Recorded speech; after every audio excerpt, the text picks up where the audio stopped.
Okay, we are continuing with our house finch. And the beak on this house finch, like I said, you always want to look at the colors. And this is a little bit of a different kind of a color. Now he's got orange on there because it's orange from the fruit of the berries he's been eating, which I may or may not put all of that on there. I think it might be a little bit much, but anyway, these two colors, I want to go with just a neutral color at first, and I may have to add to it. So I'm going to start off with the Prismacolor 997. It's called beige. And then I'm going to go over it with a Pablo color apricot. It is 041. So again, you have to have your pencils pretty sharp when you're doing really small areas like this. And I have found that just the actual handheld pencil sharpener that you do manually has really worked out the best for me. There isn't a battery powered one, but I find my pencils breaking off easily. I waste a lot of pencils, and if that works for you, that's fine. But for me personally, I would rather just take a little bit more time. And so I've got my pencil marks on here where the beak is, but I'm going to kind of go in and lighten those up because I don't want those to show through. And when you're using a lighter color, you really need to have those pencil marks. Just leave enough that you can kind of tell where you're going. Which I know when you're looking at this, you can't see what I'm seeing, but you have to trust me on that. I can still see my outline okay. I'm using this eraser that looks terrible, but it's a very soft white eraser that is specifically for colored pencils or pastel mat. It does an excellent job of erasing lines and also to picking up the color that you don't, if you put color down where you really don't want it to be, it will help pick that up. So I'm going to start off with using the Prismacolor first and just kind of doing a general outline of it.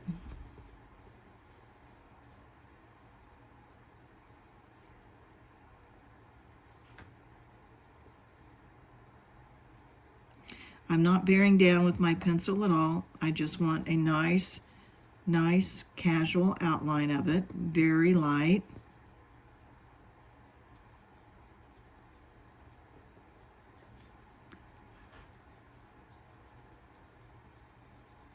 And sometimes you just cannot use just one color hardly in nature. It takes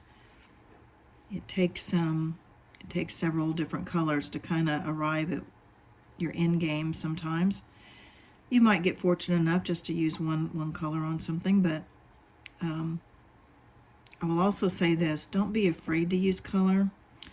If you can't get quite the color that you really think that it is in nature, what I always say is do your best to make it believable. So that's what I like, and that's what I strive for. I want to make it believable as possible, but yet I want it to have a very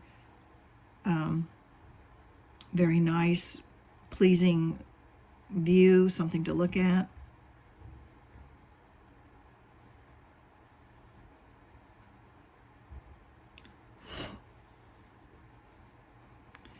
I'll also caution you, if you've watched any of my former videos, you know I say this, but always have a nice, clean, dry brush to flip those little pieces away from an eraser or off of your pencil. Do not take your hand and try to scrub it away, because more than likely that color pigment will lay right into where you are, and you don't want that.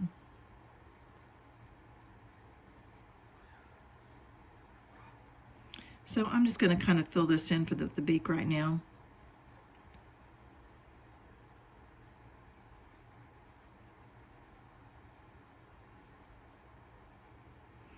And I'm going to take this apricot pencil And I'm going to kind of go over it a little bit. I've got to be careful because on the beak there is very much a lighter area right there, and we want to leave those light areas, or we'll have to come back in with a light tone pencil or even a little bit of the white pastel, which is just fine. That won't hurt anything. But as you can see, I really think this is kind of getting close to the color of his beak.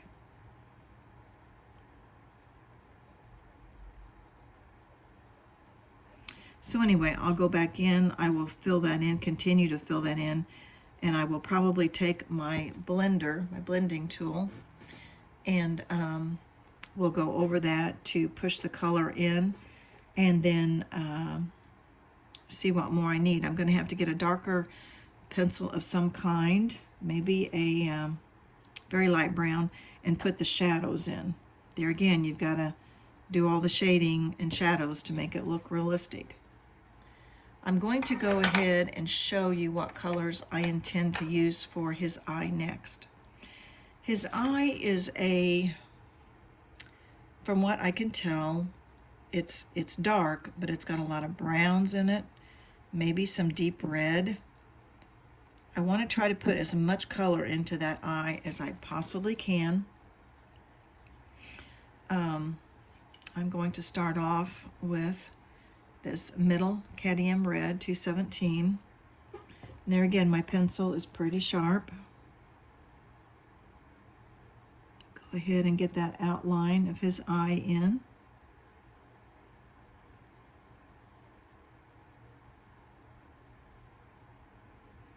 I like to do the eyes first and the beak. I just feel like if I can nail those, which you really need to nail those on any portrait painting, you do that and it makes you just feel a whole lot better. You've got the hardest part done, I feel like, when you do that.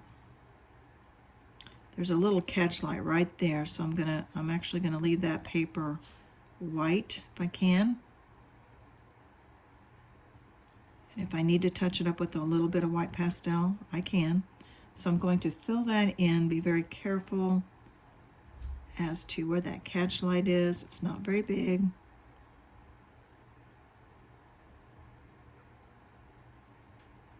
Fill that in.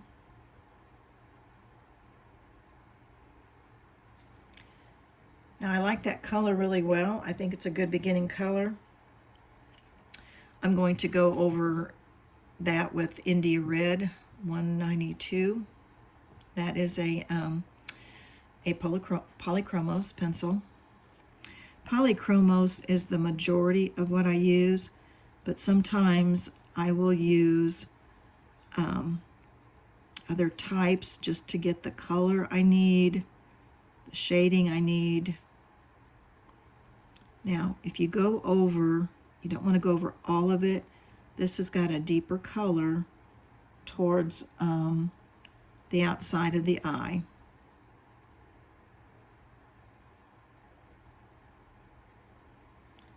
You want to definitely leave that catch light.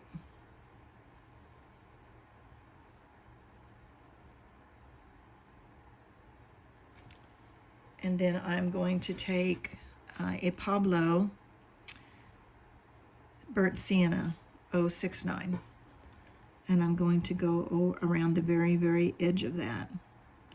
By doing this, you will see how much more three-dimensional that makes that.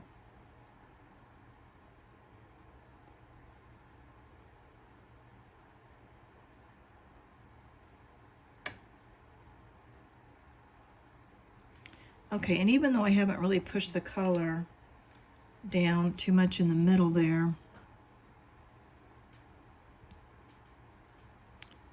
for right now, I'm going to leave that alone, I think. And I may come back and do just a little bit more, but for right now, I like that, and I'm going to leave it like that. I'm also going to take, real quick, my burnt sienna, and on this beak, it's very much a darker area where the shading is underneath it, and I'm going to use that to shade that in. Of course, I'll have to blend that, and the very tip of his beak up here definitely has a little bit of a color to it, more color.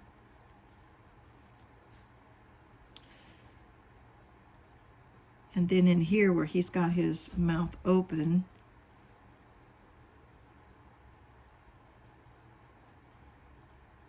it's definitely a darker color. I'm gonna just go ahead and fill that in with this brown.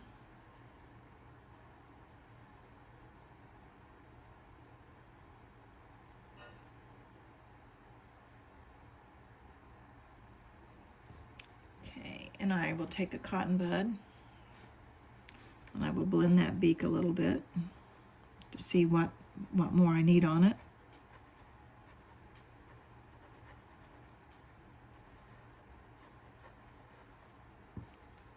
Okay, I'm going to leave that alone for right now, and then I'm going to come back and I'm going to show you what colors I intend to use for the body of the bird.